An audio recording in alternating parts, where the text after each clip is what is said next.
요한복음 1장은 예수를 가리켜서 말씀이 육신이 되셨다라는 선언으로 시작합니다. 오 로고스 살크스 에게네토, 말씀 로고스가 살크스라는 것은 우리 살덩어리를 얘기합니다.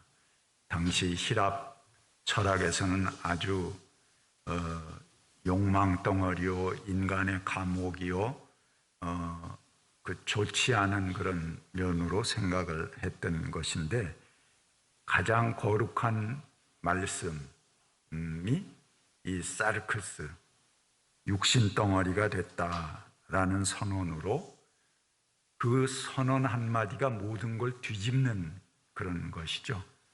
그것으로 요한복음은 시작합니다. 신학적인 용어로는 성육신이라고 하고, 칼 바르트는 이것에 대해서 이렇게 말했습니다. 우리의 시간은 여기에서부터 이해되며 바로 여기에서부터 우리의 역사와 시간이 그의 모든 모순과 모든 높이와 깊이를 가지고 하나님과 관계를 맺는 한 중심점이 된다. 그리고 비로소 하나님의 뜻은 형체를 갖게 되는 것이다. 그렇게 말했습니다. 하나님의 말씀, 그 거룩함이 이제 우리의 육신이 됨으로써 비로소 시간이 시작되고 역사가 시작되고 하나님의 뜻이 형체를 나타나게 되었다 하는 것이 바르트의 이야기입니다. 그런데 오늘 부활절을 맞이해서 고린도전서 15장 부활장을 본문으로 삼았는데요. 거기 보면은 살크스, 우리 육신이죠. 몸으로 말씀이 육신이 되셨는데, 그 살크스는 단지 인간의 몸만을 의미하지 않는다 하는 것을 알 수 있습니다. 고깃덩어리로 번역되는 모든 동식물의 몸뚱아리를 의미합니다. 그리고 몸의 부활에 대해서 오늘 본문이 설명하면서 이렇게 말합니다. 씨앗의 몸, 여기 세 번역엔 씨앗의 살, 살크스를 그대로 번역했습니다. 근데 씨앗의 몸, 사람의 몸, 짐승의 몸, 새의 몸, 물고기의 몸이라고 표현합니다. 그러니까는 그 말씀이 육신이 된 것은 우리 인간의 몸뿐만 아니고 씨앗, 식물의 몸, 사람의 몸, 짐승의 몸, 새의 몸, 물고기의 몸, 이 모든 몸이 되셨다 하는 말이죠.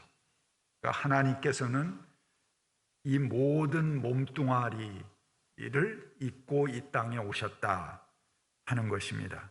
성육신의 범위를 온 우주 만물로 확 넓혀주는 것이 바로 이 의미입니다.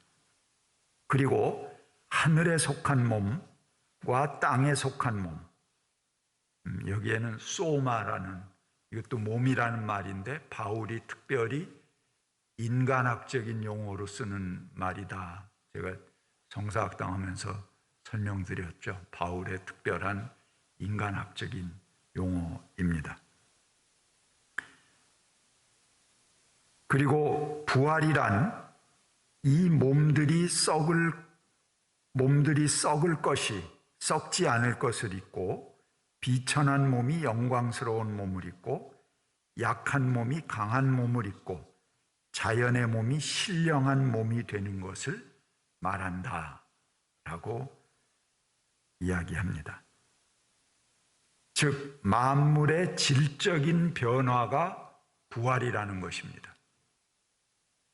하나님은 이 세상 모든 몸으로 오셨고 그 모든 몸들이 신령한 몸으로 변화되는 것이 바로 몸의 부활입니다. 성육신은 하나님께서 단순히 인간의 몸뿐만이 아닌 모든 만유의 몸, 생명의 몸, 세상의 몸을 입으신 사건입니다. 그래서 성육신은 지구와 그 거주자들의 육체적 필요와 건강을,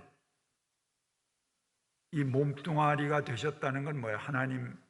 하나님이 우리의 모든 지구상의 몸뚱아리가 되셨다는 건 뭘 얘기합니까? 그들의 필요와 건강과 삶을 최우선적으로 배려하시기 시작했다는 그런 새로운 하나님의 역사를 선언하는 것입니다. 그렇죠? 몸뚱아리가 된 물고기가, 짐승이 굶어 죽는다든가 재앙을 당해서 죽는다든가 일시에 누렇게 배를 하얗게 띄우고 물 위에 떠서 죽는다든가, 이렇게 되면 몸이 되신 하나님을 우리가 핍박하는 것이죠. 이 땅에 몸으로 오신 하나님을 못 살게 만드는 것입니다. 이거는 인간의 범죄죠. 그래서 고린도전서 15장은 이 아주 독특한 개념을 얘기하고 있어요. 우리가 이걸 항상 알 듯 모를 듯 그렇게 설명을 하는데, 몸의 부활이라는 그런 신비한 사상을 말하면서 여러 가지 용어들을 대조시킵니다. 하늘에 속한 몸과 땅에 속한 몸, 썩을 것과 썩지 않을 것, 비천한 것과 영광스러운 것, 약한 것과 강한 것, 자연의 몸과 신령한 몸으로 대조를 합니다. 이것은 부활이 이 세상과 저 세상의 대조물이 아니라 별도의 천지에 태어나는 세상을 말하는 것이 아니라, 우리가 이 세상을 떠나서 어디 다른 곳에 쭉 태어나는 것이 부활이다, 그렇게 이해하고 있잖아요. 근데 이 고린도전서 15장의 부활은 그것이 아닙니다. 지금 여기서 일어나는 삶의 질적인 변화를 얘기하는 것이 바로 고린도전서 15장의 부활에 관한 이야기입니다. 우리를 구원하시는 대상은 영혼만이 아닙니다. 몸이 없는 영은 매우 추상적인 얘기죠. 실제로 가능하지 않은 얘기입니다. 몸이 없는 영이라는 것은 없지요. 그렇죠? 결국 이렇게 우리 몸과 분리시켜서 영을 얘기하는 것은 모든 차별의 근거가 되는 논리입니다. 만약 인간이 몸이 없다면 어떻게 아픔을 느끼겠습니까? 그리고 어떻게 사랑을 느끼고 연민을 느끼겠어요? 하나님이 사랑이라거나 인간을 긍휼히 여기신다거나 하나님께서 자비로우시다 하는 모든 말이 무용한 말이 될 것입니다. 그러기에 몸은 타자와 공감하는 문을 여는 것입니다. 인간을 넘어서서 만물과 소통하기 위한 그 길잡이가 바로 몸입니다. 하나님을 만나서 그 품에 안길 몸이기 때문에 우리 몸은 거룩한 몸뚱아리입니다. 그래서 우린 몸짱, 얼짱 그러면은 이 스크린에 나오는 어떤 유명한 탤런트나 가리켜서 하는 얘기로 알고 있습니다만 사실은 그렇지 않습니다. 아내의 터진 손과 어머니의 굽은 허리, 그것이 바로 진정한 몸짱이고 얼짱인 것입니다. 나이가 들면서 낡고 변형되어 가는 몸이지만 그 모양이 오늘에 이르기까지 수많은 사랑의 이력을 담고 있습니다. 몸은 지나온 인생을 말해줍니다. 그것은 가슴 졸이는 깊은 사랑의 이야기, 만나고 부딪히며 이제는 오랜 버치된 고통의 연륜을 우리에게 전해주는 것이 바로 몸의 이야기입니다. 우리의 신앙이 우리들의 일상에서 벌어지는 구체적인 삶, 이 역사 안에서 일어나는 하나님의 해방 사건과 상관없이 하나의 관념과 사변 속에서만 일어나는 것이라면 이것은 신체, 우리 육신의 몸의 구조를 마비시키는 마취제에 불과합니다. 이것은 언제나 지배 이데올로기로 기능해 왔습니다. 그리고 인간을 노예로 삼는 그런 기능으로 삼아왔던 것입니다. 그리스도 신앙이 역사의 사건이 되고 현장이 되고 구체화되어야 하는 것은 우리의 신앙이 비로소 몸을 갖는 것이고 그리스도가 비로소 성육신하는 것입니다. 오늘 본문에서 보듯이 성육신은 단지 예수 그리스도 한 분에게 이루어진 사건이 아닙니다. 그를 통해서 변화되는 모든 사람의 삶이, 모든 생명체가, 모든 우주 만물이 질적으로 변화하는 것이 바로 성육신입니다. 성육신을 인간 예수, 구체적 시점에 유대인의 남자로 성육신하셨다. 이렇게 제안하게 되면은 우리는 많은 것을 놓치게 됩니다. 톰 드라이버라는 신학자는 이렇게 말했습니다. 예수는 하나님의 유일한 성육신이 아니다. 그리고 완벽한 성육신도 아니다. 남자로서의 예수는 여자들을 위해서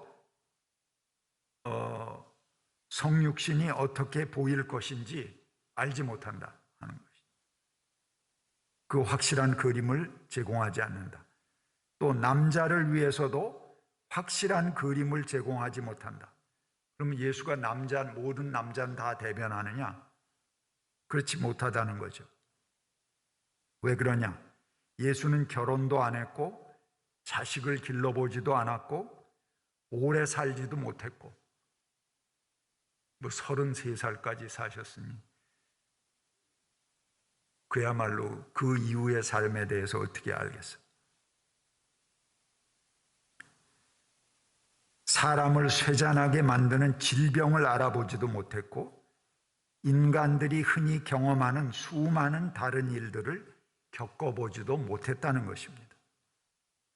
그래서 예수의 성육신은 그 자신의 삶의 관점에서 볼 때는 완전하겠지만 다른 사람들의 관점에서 보면 그렇지도 않다. 완전한 성육신이 아니다 하는 것입니다. 그런 의미에서 예수의 성육신은 불완전하며 그것이 성령을 통해서 우리들 각자의 인격과 삶 안에서 또 우리들이 이루는 사회와 역사 안에서 예수의 성육신이 구별될 때, 구현될 때 각자의 삶을 통해서 다양한 경험과 다양한 연령과 다양한 그런 위치의 삶을 통해서 예수의 성육신이 구현될 때, 그럴 때 완전한 성육신으로 완성되는 것이다. 그렇게 말했습니다. 월터 윙크라고 하는 신학자도요, 성육신은 예수에 대한 교리는 되었지만 우리 모두가 성취해야 할 과업이 되지는 못했다. 그렇게 말했습니다. 요한복음서에는 예수는 참 사람과 예수를 동일시합니다. 인자라는 것이 이제 참 사람이죠. 그래서 요한복음에는 부활한 예수가 하늘에 오르고 하나님 우편에 앉아 계시고 다시 심판하러 오신다는 그런 신화적인 시나리오가 없습니다. 공간복음서와 같이 예수에게 부활절 이전과 부활절 이후의 모습이 서로 갈라져 있지 않습니다. 나누어져 있지 않아요. 그리고 예수뿐만 아니라 그의 제자들도 참 사람과 동일시됩니다. 그래 예수님이 그러셨죠. 제자들을 가리켜 너희들은 오히려 나보다 더 큰 일을 할 것이다. 그렇게 선언하시는 것. 요한복음입니다. 그래서 요한복음의 예수는 영원토록 참 사람의 모습입니다. 그는 하나님 앞에 운명적으로 서 있는 과거, 현재, 미래의 인간됨입니다. 그리스도는 끊임없이 우리 안에서 우리들의 자기, the self, 진정한 자아가 되십니다. 우리 가요에 이런 게 있습니다. 내가 나를 모르는데. 우리는 우리를 모릅니다. 하지만 우리가 되어야 할 참 인격, 참 사람인 예수 그리스도를 보아서 그분을 통해서 우리가 진정 어떤 모습을 가져야 되는가, 어떻게 우리의 질적인 변화가 이루어져야 하는가를 가늠하게 됩니다. 그래서 참 사람인 예수 그리스도는 만물과의 관계가 어떻게 돼야 하는지를 우리들에게 보여주십니다. 이것이 부활을 통해서 모든 만물이 질적인 변화를 맞이하고 참다운 성육신을 완성하는 길입니다. 같이 묵상하시겠습니다.